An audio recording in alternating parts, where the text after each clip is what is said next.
Karena Yesus menyatakan bahwa dia adalah Tuhan, dia adalah Allah. Ya, saudara harus catat di sini ya, bahwa kalau ada orang bertanya kepada saudara, di mana ada ayat yang menyatakan Yesus menyatakan dirinya sebagai Tuhan, banyak ayat, saudara ya. Kalau kita mau bahas pagi hari ini tidak akan selesai kita ya. Dan inilah yang menjadikan mereka gusar, menjadikan mereka itu sakit hati. Kalau kita melihat bahwa konteks firman Tuhan, orang Israel, orang Yahudi itu percaya kepada Allah yang Esa, Allah yang menciptakan langit dan bumi, saudara ya. Dan mereka tidak percaya kepada Yesus, saudara ya. Sehingga mereka menganggap bahwa Yesus ini mengada-ngada. Ya, bagaimana mungkin dia menganggap dirinya adalah Allah? Padahal mereka tahu bahwa Allah ini adalah Allah yang Esa. Mereka tidak tahu bahwa Yesus ini harus turun ke dunia, menjelma menjadi manusia untuk menyelamatkan dosa-dosa manusia. Mereka tidak tahu konsep ini, saudara. Sehingga mereka beranggapan bahwa setiap orang yang melakukan hukum Taurat secara ketat, ya pasti diselamatkan, saudara ya. Padahal kalau kita membaca bagian dari firman Tuhan, hukum Taurat itu tidak menyelamatkan karena tidak ada seorang pun yang mampu menjalankan hukum Taurat itu dengan sempurna. Ya, karena firman Tuhan juga mencatat bahwa oleh karena hukum Tauratlah manusia mengenal dosa. Karena ini adalah hukum perbuatan, ya, semuanya selalu merujuk kepada perbuatan. Jangan begini, jangan begini, jangan begini, saudara ya. Namun Yesus, ya, yang kemudian menyerahkan dirinya untuk menjadi korban penebusan, saudara ya, dia menggenapi hukum Taurat itu. Bukan kemudian dia menentang sebenarnya hukum Taurat, tapi dia menggenapi itu di dalam kehidupan manusia, saudara ya. Karena apa? Kalau hukum Taurat itu bisa menyelamatkan, ya kenapa Yesus harus turun ke dunia, menjelma menjadi manusia, kemudian dia rela disalibkan untuk menebus dosa-dosa manusia. Dan inilah yang tidak dimengerti oleh ahli-ahli Taurat, karena mereka selalu merasa benar sendiri. Saudaraku yang dikasihi oleh Tuhan, ini sifat yang tidak patut untuk kita contoh ya.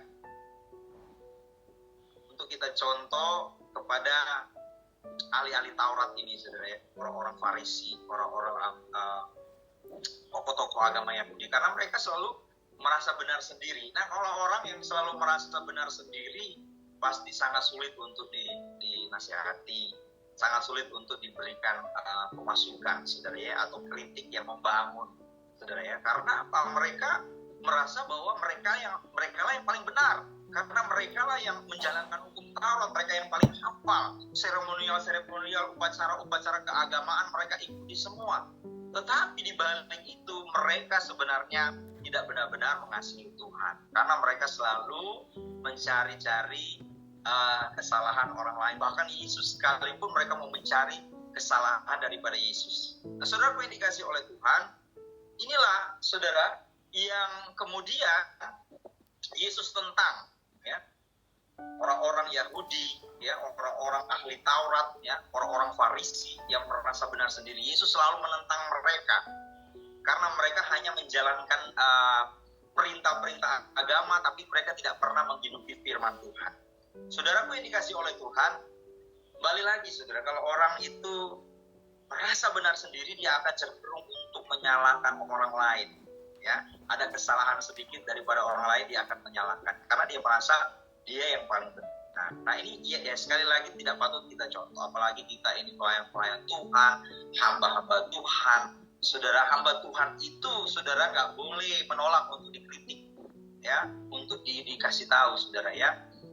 Saya terbuka, saudara, saya bilang sama jemaat yang ada, saya dikasih masukan karena saya ini masih belum sempurna. Ya, kalau ada sesuatu saya yang salah, ada yang perlu dikoreksi, silakan dikoreksi. Ya, jangan merasa sungkan menyampaikan pendapat, ya, menyampaikan kepada saya. Walaupun saya ini hamba Tuhan, saya ini cuma hamba, ya, tidak lebih dari tuannya, yaitu Yesus, ya, yang adalah raja di atas segala raja. Nah, saudaraku yang dikasihi oleh Tuhan, prinsip yang dimiliki oleh orang-orang Yahudi, ahli-ahli Taurat ini, saudara, adalah prinsip yang tidak patut, ya, untuk dijadikan referensi di dalam pelayanan kita. Karena apa? Mereka merasa paling pintar sendiri, mereka merasa paling hebat sendiri, ya saudara ya, paling berkuasa sendiri, sehingga pendapat mereka harus didengar. Orang yang kalau merasa benar sendiri selalu saudara, dalam pelayanan itu selalu one man show, ya, selalu merasa dia adalah leader yang harus didengar dan tidak perlu pendapat dari orang-orang yang ada di sekitarnya, saudara ya. Tidak perlu ada masukan dari orang-orang sekitarnya. Yang penting dia yang paling benar sendiri. Ya, ini yang berbahaya, saudara. Sehingga Yesus mengecam mereka, ya, mereka seperti kuburan yang dilabuti, ya, kelihatannya bagus di luar, tetapi penuh dengan tulang belulang. Hati mereka sebenarnya adalah hati yang tidak benar di hadapan Tuhan. Nah, ini pelajaran yang kita pelajari pagi hari ini, saudara. Jangan sampai kita menjadi orang yang merasa benar sendiri. Karena saudara, susah dikasih tahu orang yang merasa benar sendiri.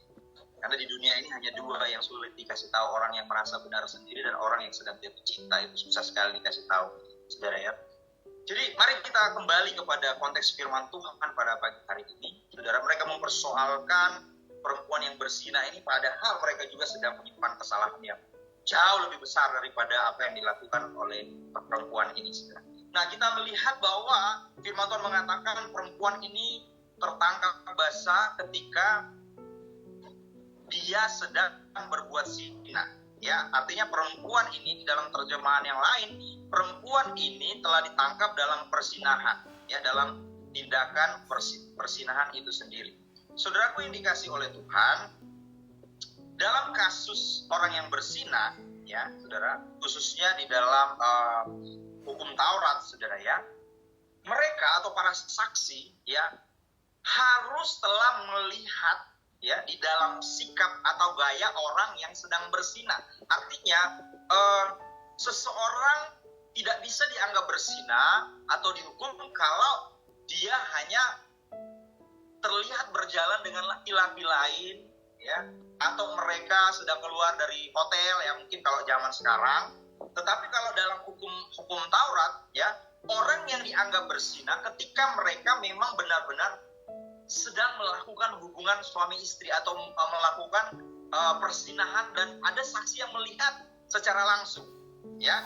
Jadi kalau saksi yang hanya melihat bahwa ada dua orang, laki-laki dan perempuan yang sudah beristri, bersuami, itu pergi bersama-sama, keluar dari kamar berduaan, atau sedang berpelukan, atau sedang berciuman biasa, ya, atau tidak betul-betul melihat mereka sedang melakukan hubungan suami istri, maka itu bukan kesalahan yang memadai dan itu tidak bisa dikatakan berzina menurut hukum yang ada, ya, pada saat itu, saudara ya. Nah, saudaraku yang dikasih oleh Tuhan, kalau kita melihat konteks firman Tuhan pada pagi hari ini, mereka mengatakan bahwa mereka menangkap basah perempuan ini yang sedang berzina, ya. Lalu pertanyaannya, kenapa tidak ada laki-lakinya juga tidak ditangkap, saudara ya?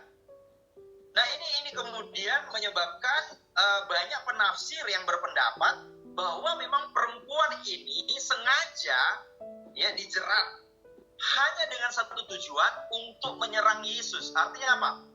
Perempuan ini sengaja dikatakan berzina, ya, mereka mengatakan dia tertangkap basah berbuat zina. Mereka membawa perempuan ini dikasih di kerumunan orang-orang yang ada pada situ, dan di situ juga ada Yesus, ya. Lalu pertanyaannya, kenapa laki-laki yang berzina dengan, kalau dia memang berzina, mereka mendapat dia ketangkap basah berbuat zina, pasti ada pasangannya, kan, ya. Kenapa laki-laki ini juga tidak ditangkap pada saat itu, kemudian dibawa kepada Yesus? Bukankah kalau perzinahan itu melibatkan dua orang yang sedang berzina? Nah, ini yang menjadi pertanyaan di sini, saudara, ya. Nah, kita sampai di situ dulu, saudara ya. Kita mau bahas tentang hukuman bagi orang yang berzina, ya, pada zaman Alkitab, saudara, terutama hukum Taurat, saudara ya. Hukuman untuk orang yang berzina, ya, adalah hukuman mati, karena mereka akan dirajam dengan batu. Tapi kembali lagi, yang dirajam dengan batu itu adalah sepasang orang yang berzina, bukan hanya satu orang, bukan hanya perempuan saja, tapi kan ini dua orang yang berzina, saudara ya. Di dalam Ulangan 22 ayat yang ke-22 dikatakan di situ bahwa hukuman mati, saudara ya, mereka dirajam. Kalau di dalam Imamat 29 ayat 9, 21 ayat 9 dikatakan di sana bahwa kalau dia adalah anak imam yang bertugas di Bait Allah yang kedapatan berzina, maka akan dibakar, ya, dibakar secara hidup-hidup, ya. Dan kalau perempuan diperintahkan untuk dilempari dengan batu, dirajam, ya, di dalam firman Tuhan. Namun kembali lagi, saudara, kalau kita lihat di dalam Imamat 20 ayat 10, laki-laki maupun perempuan harus dirajam atau dihukum mati.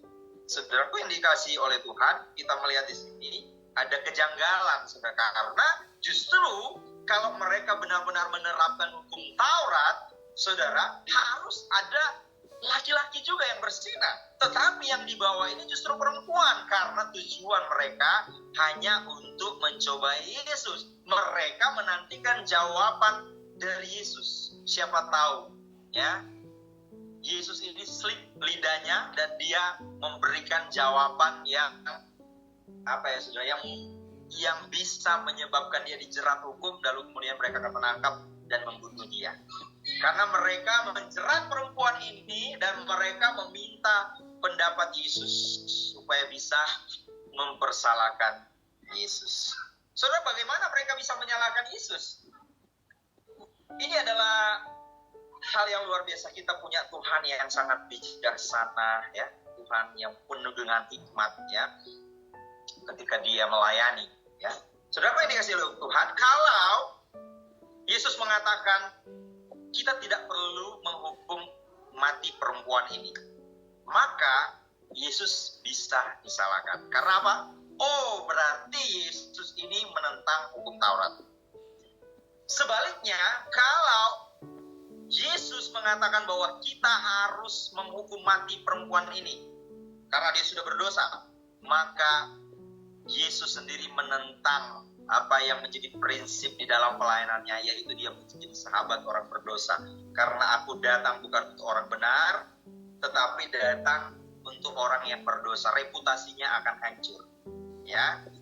Ada bagian yang lain, kalau Yesus menjatuhkan hukuman mati, Yesus mengatakan dia dihukum mati, maka dia menentang pemerintah Romawi. Ya, pada saat itu kan yang berkuasa pemerintah Romawi yang menjajah orang-orang Yahudi. Karena pemerintah Romawi ini melarang orang Yahudi itu untuk menjatuhkan hukuman mati. Yang bisa menjatuhkan hukuman mati hanya orang Romawi. Kita melihat kisah daripada Yesus. Siapa yang menyalibkan Yesus? Orang-orang Romawi, saudara, ya, bukan orang Yahudi. Ya, Yesus hanya ditangkap oleh ahli-ahli Taurat, orang Yahudi, kemudian mereka tidak mau hukum. Jadi tidak bisa menghukum mati Yesus, makanya mereka menyerahkan kepada Pontius Pilatus, saudara, pada saat itu.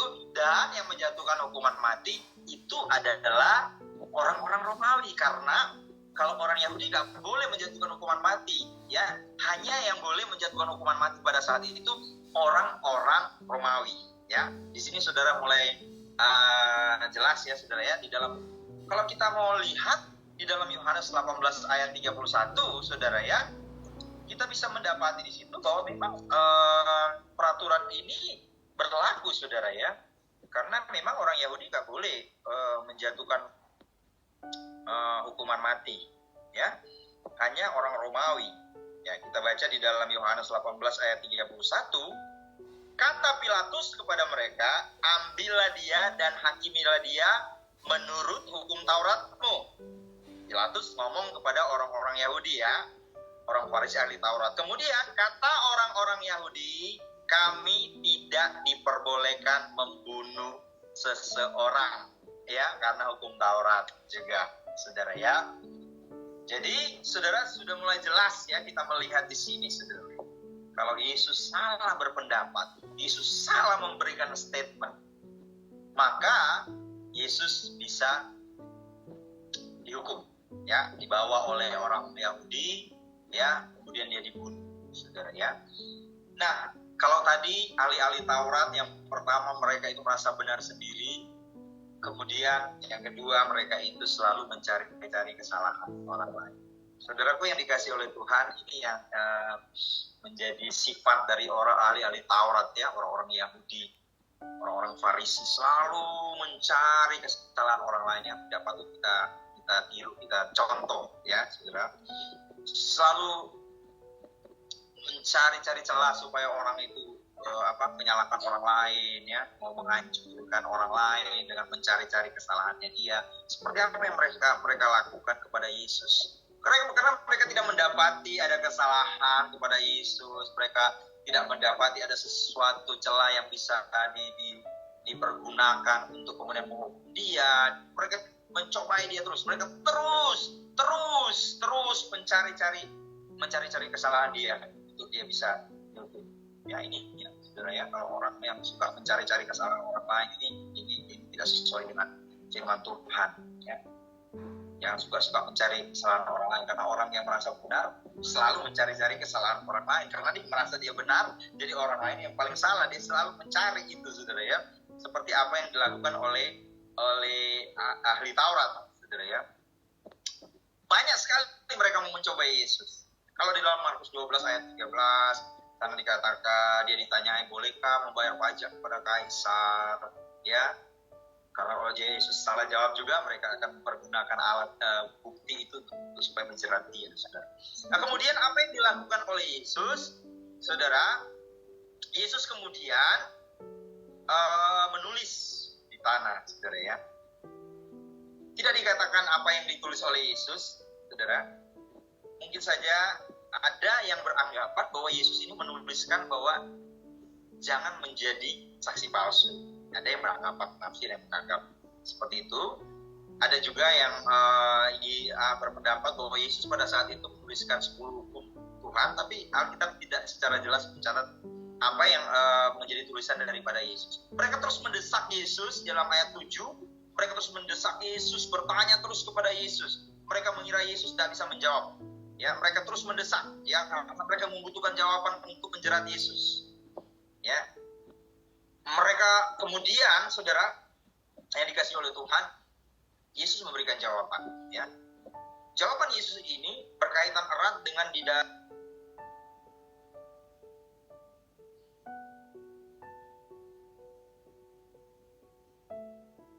yang mengharuskan para saksi itu harus melempar, ya, kalau memang melihat orang yang atau mendapati ya, menangkap bahasa orang yang sedang bersinah itu, saudara ya. Namun Yesus mendasarkan itu kepada firman Tuhan, kepada hukum Taurat.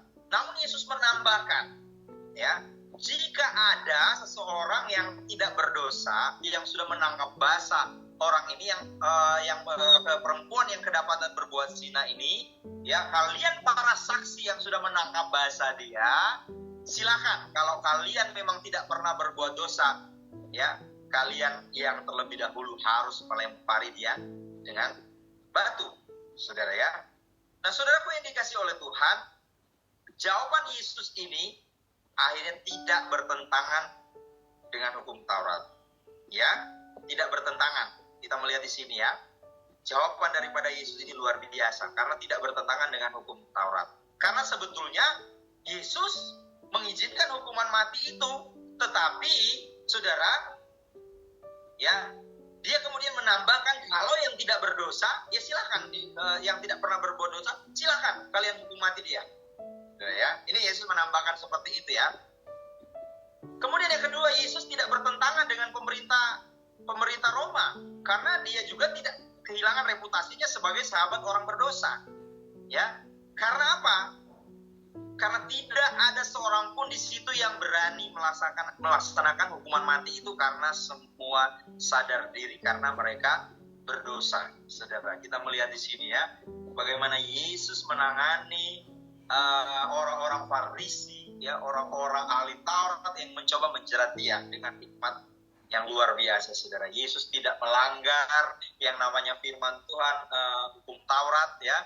Yesus juga tidak melanggar hukum Romawi, saudara ya. Yesus juga tidak kehilangan reputasinya, saudara. Tetapi Yesus kemudian menyampaikan satu pernyataan, saudara ya, yang langsung, saudara, kepada orang-orang yang ada pada saat itu. Kalau kalian tidak pernah berbuat dosa, silakan, ya, dia dihukum mati.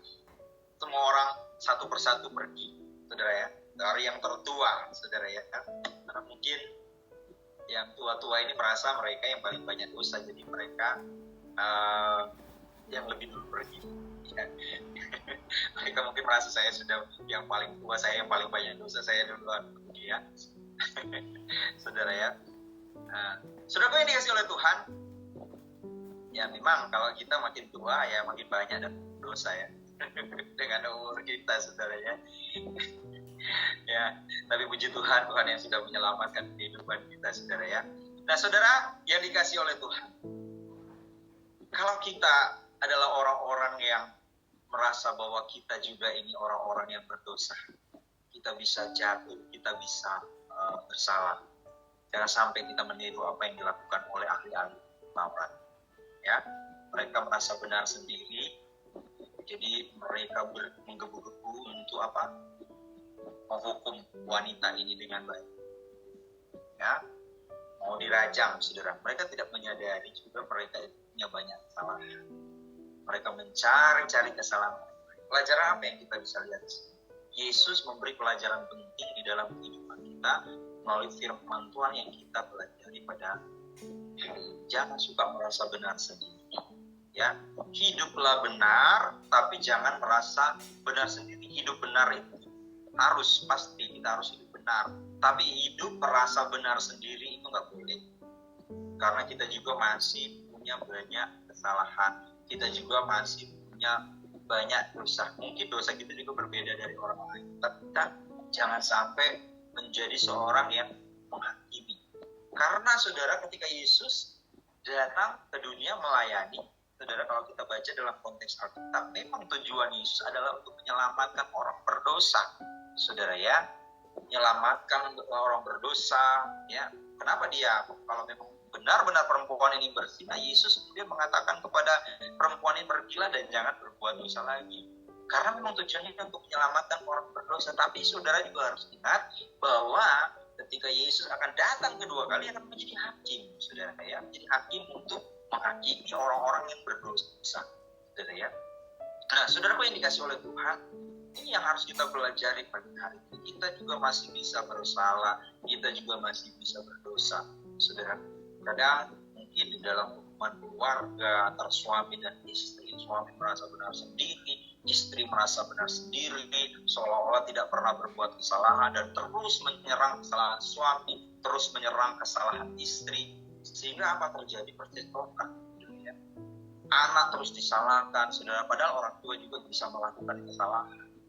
Inilah yang harus kita contoh daripada Yesus. Saudara, jangan suka mencari kesalahan orang lain, jangan suka merasa paling benar. Ya. Karena bisa jadi, saudara, kalau orang yang merasa paling benar, saudara, suatu saat dia akan jatuh, saudara. Dan jatuhnya itu sakit, saudara. Jadi jangan sampai kita juga menghakimi orang lain, saudara. Bukan berarti kita itu kemudian apa ya, saudara ya, menganggap bahwa apa yang dilakukan oleh Yesus ini menjadi pengecualian, ya.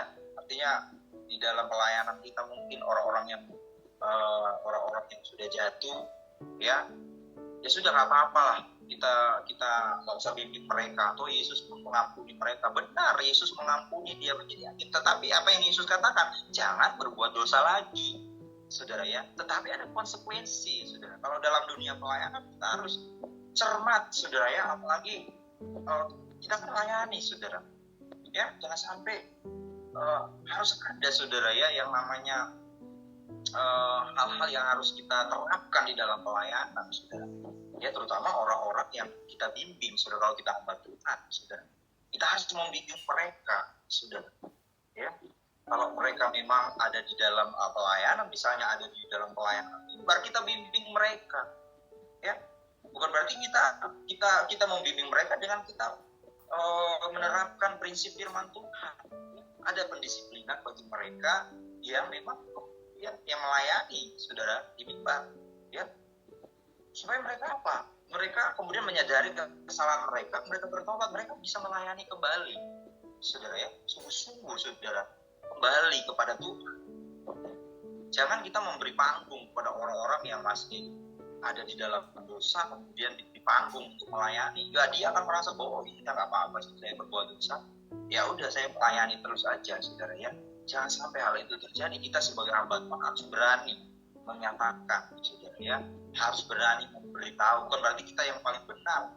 Kita mau menasehati, kita membimbing, kita mau mengarahkan mereka, saudara ya. Dan ini tidak mudah sebagai seorang pelayan Tuhan. Saya juga menghadapi ya kasus-kasus seperti ini. Sudah saya membimbing mereka, saudara ya. Saya membimbing, saya memberitahu ya, saya akan dibenci, saya nggak akan dicintai, tetapi saya mau membimbing. Tapi akhirnya mereka sadar dan mereka mengakui itu, dan kemudian mereka bisa melayani kembali. Ini tugas kita. Ini Yesus contohkan kepada kita, orang-orang melayani, ya, orang-orang yang kemudian hidup di tengah-tengah lingkungan yang ada di sekitar kita, saudara. Kita bergereja, kita berjemaat, saudara ya. Nah, sampai kita merasa bahwa kita yang paling rajin ibadah, orang yang nggak pernah ibadah, dia yang paling akan Tuhan akan hukum, ya. Kita mulai merasa bahwa kita ini yang paling benar, karena saya setiap hari minggu beribadah, saya ikut konseling, saya ikut Zoom, saya ikut pendalaman Alkitab, saya ikut retreat, ya, di mana-mana saya ada, ya, kayak Tuhan aja di mana-mana ada, ya.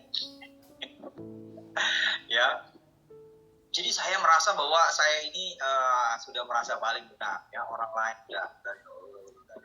udah nggak ada selevel dengan saya, nggak bisa seperti itu. Apalagi kita merasa mungkin kita sebagai hamba Tuhan, ya, memperlakukan jemaat, memperlakukan orang yang kita layani seolah-olah kita ini yang paling benar, kemudian kita mulai menghakimi. Justru kita harus belajar dari Yesus, ya, saudara. Yesus tidak menentang hukum Taurat dan firman Tuhan, tidak menentang hukum Romawi, tetapi Yesus menerapkan hukum kasih karunia, ya, yang jauh lebih tinggi dari hukum apapun. Hukum kasih itu kan sudah dikatakan di dalam, ya, kasih, saudara, yang ada di dalam hidup Yesus dia bagikan kepada orang-orang yang dia layani karena kasih, untuk menutupi banyak sekali pelanggaran. Yesus memiliki kasih, tetapi dia juga membenci dosa, saudara ya. Jadi dia harus menerapkan itu, dan orang yang kemudian kedapatan berbuat dosa, Yesus harus mengingatkan dan kemudian supaya mereka tidak berbuat dosa lagi. Itulah sebabnya ya, Yesus mau menantang perempuan itu datang kepada Kristus dan terima dia sebagai juru selamat pribadi di dalam hidupnya, karena dia adalah penebus dosa kita, saya dan saudara. Ya, kalau kita tidak datang kepada Kristus ketika kita sudah berbuat dosa dan ditegur oleh Tuhan, dan kita masih tetap berbuat dosa, maka kitalah yang harus menanggung hukuman karena semua dosa kita yang menanggung sendiri. Kalau kita terus berbuat dosa, kita masuk ke neraka selama-lamanya. Ini yang coba disampaikan oleh Yesus, supaya perempuan ini, saudara, dia tidak berbuat dosa lagi. Kalau engkau masih berbuat dosa, ya udah, kamu tanggung sendiri apa yang menjadi konsekuensi dari apa yang kau lakukan. Tetapi Yesus mengingatkan supaya dia datang kepada Kristus. Ya, kita harus datang kepada Tuhan, sehingga penembus dalam hidup kita. Hari-hari kita ini banyak, kita introspeksi diri kita, kemudian kita mengaku dosa-dosa kita di hadapan Tuhan. Bisa saja kita sudah menghakimi orang lain, lewat pikiran kita, lewat perkataan kita merasa bahwa kita ini yang paling benar, dan kita mulai menghakimi orang lain. Kamu pasti tertutup, Yesus akan menutup hidupmu, kamu tidak akan diselamatkannya. Itu bukan ranah kita untuk mengatakan seperti itu. Karena kalau kita melihat bahwa ada kesempatan-kesempatan yang terberikan bagi orang-orang seperti itu, tugas kita ya mendoakan mereka. Sudah, kalau dia masih tetap berbuat dosa, berarti dia yang akan menanggung, karena dia tidak mau berubah, saudara ya. Jadi saudaraku yang dikasih oleh Tuhan, mari kita belajar firman Tuhan pada pagi hari, ya. Orang yang sudah diampuni dosanya harus berhenti berbuat dosa, seperti apa yang sudah dilakukan di Yesus. Dia mengampuni perempuan ini dengan tujuan supaya perempuan ini berhenti berbuat dosa, ya. Jadi biarlah firman Tuhan ini menjadi kekuatan di dalam kehidupan kita untuk menjadi pribadi-pribadi yang selalu apapun itu kita kembali kepada firman Tuhan, ya saudara. Dan hari-hari ini banyak saudara ya pengajaran-pengajaran yang kita lihat mungkin yang lagi viral saudara tentang keselamatan, bisa ya dapatkan hanya sekedar menjadi orang baik saja, tidak perlu percaya kepada Yesus. Padahal itu adalah doktrin yang memang awal ya. Kalau kita orang yang sekolah teologi ya, doktrin tentang soteriologi keselamatan itu kan masuk di semester pertama ya, sudah mulai kita belajar tentang hal itu saudara ya. Jadi kalau ada yang mengatakan bahwa ya keselamatan bisa didapatkan ya hanya menjadi orang baik saja, buat apa Yesus mati bagi kita ya, buat apa Yesus mengorbankan nyawanya? Karena kalau kita hanya sekedar jadi orang baik, gak perlu kita ke gereja, gak perlu kita beribadah, jadi orang baik aja ya. Karena orang baik belum tentu benar. Banyak orang yang baik saudara ya, tapi mereka korupsi ya, mereka kemudian pencucian uang saudara ya. Banyak orang baik seperti itu saudara ya. Tetapi yang Yesus mau itu kita menjadi orang yang benar ya, dan percaya Yesus satu-satunya juru selamat dalam Kristenan ya. Jadi itu harus kita pegang, tidak ada nama lain selain nama Yesus. Jadi kalau di luar Yesus, kalau dalam Kristenan ya tidak selamat saudara. Kalau ada yang mengajarkan bahwa jadi orang baik ya bisa selamat, wah enak sekali saudara ya. Yesus nggak perlu mati saudara ya. Kemudian ada yang mengatakan bahwa Alkitab itu kontradiksi. Dia perlu ya saudara, perlu belajar lagi ya firman Tuhan saudara ya, saudara ya, perlu belajar lagi firman Tuhan. Jadi kita jangan sampai tergoyahkan iman kita dengan hal-hal seperti itu. Kembali aja kepada firman Tuhan, apa yang Yesus sampaikan supaya kita belajar ya. Karena kita nggak bisa pakai penafsiran sendiri memang kalau kita belajar Alkitab. Kalau kita pakai pikiran kita sendiri ya itu kebablasan saudara ya. Harus pakai harus kita minta hikmat daripada Tuhan supaya kita nggak salah saudara ya. Karena belajar firman Tuhan itu belajar memahami konteks firman Tuhan. Kita nggak bisa menyampaikan firman Tuhan, menafsir firman Tuhan dengan pikiran kita. Nanti akan jadinya cocok logi, mencocok-cocokan. Nanti kita akan jadinya mencomot ayat sana sini, mencocokkan dengan tema, dengan judul kita. Akhirnya ya tidak sesuai dengan konteks firman Tuhan. Ya mari kita sama-sama belajar. Saya juga masih belajar saudara ya. Jadi biarlah firman Tuhan menjadi kekuatan di dalam kehidupan kita pagi hari. Saya mendorong saudara untuk belajar firman Tuhan. Lebih lagi, kalau saudara memang terpanggil untuk menjadi hamba Tuhan, setidaknya saudara harus menempuh pendidikan dari sekolah kitab saudara ya. Dasar-dasar firman saudara ya. Harus ada dasar yang saudara pelajari. Supaya ketika kita menyampaikan firman, kita tahu dan kita belajar saudara tentang firman Tuhan. Pak kan nggak perlu belajar, Petrus kan nggak perlu sekolah Alkitab. Saya mau katakan Petrus itu orang Yahudi, dia ngerti bahasa Yunani, dia ngerti bahasa Ibrani. Ya untuk apa lagi dia sekolah Alkitab saudara ya. Ya jadi mari saudara, biarlah firman Tuhan ini boleh jadi pedoman di dalam hidup kita, di dalam kita menjalani seluruh hidup. Mari kita akan tundukkan kepala, kita berdoa. Bapa kami jauh dari sempurna Tuhan, namun kami punya Allah yang sempurna dalam kehidupan kami. Ampuni kami apabila kami terkadang merasa paling benar sendiri. Kami merasa Tuhan orang lain tidak lebih dari kami Tuhan, dan kami tidak lagi melayani dengan kerendahan hati. Kami suka menghakimi orang lain Tuhan. Tuhan ampuni kami ya Tuhan. Kami mau belajar dari Yesus yang penuh dengan hikmat, penuh dengan kuasa ya Tuhan, mampu menanggapi hal-hal yang ada ya Tuhan dengan kasih ya Tuhan. Dan biarlah hidup kami terus diarahkan kepadamu pagi hari ini. Kami berdoa dan mengucap syukur firman Tuhan boleh datang dalam hidup kami, menjadi kekuatan di dalam hidup kami ya Tuhan.